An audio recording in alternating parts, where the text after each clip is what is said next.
ഇന്നൊരു അവിയലാണ് ഉണ്ടാക്കാൻ പോകുന്നത്. ഒരു സ്പെഷ്യൽ അവിയലാണ്.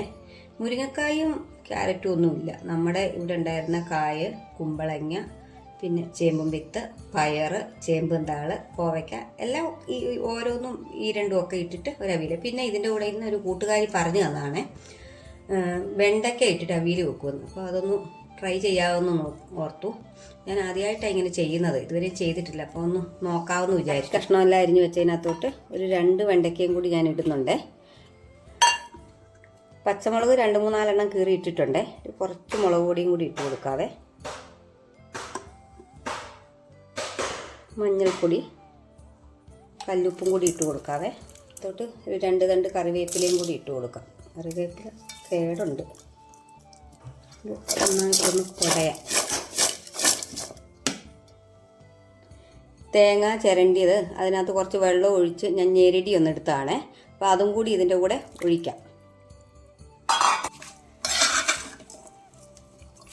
ഇത് ഗ്യാസ് കത്തിച്ച് അടുപ്പേ വെച്ചു. ഇതിനും വേവട്ടെ. ഇനി എന്നിട്ട് ഇതിന് കുറച്ച് തേങ്ങ ഞാൻ അരയ്ക്കുന്നുണ്ട്. തേങ്ങയും ചെറിയുള്ളിയും ജീരകവും കരിവേപ്പിലയും കൂടി ഒന്ന് അരച്ചു കൊടുക്കുന്നുണ്ട്. എന്നിട്ട് അടച്ചു വെച്ച് വേവിക്കാം.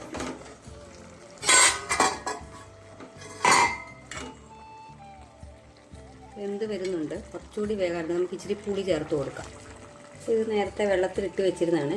കുറച്ച്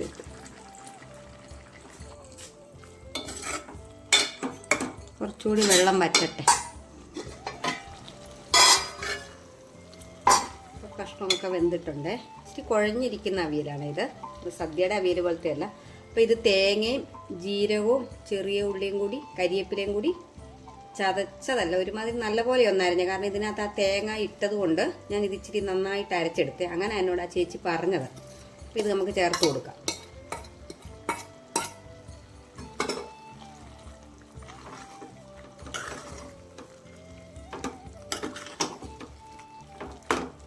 ഉപ്പും പുളിയൊക്കെ കറക്റ്റ് ഉണ്ട്. അപ്പം നമുക്ക് ഇച്ചിരി വെളിച്ചെണ്ണ ഒഴിച്ചു കൊടുക്കാം.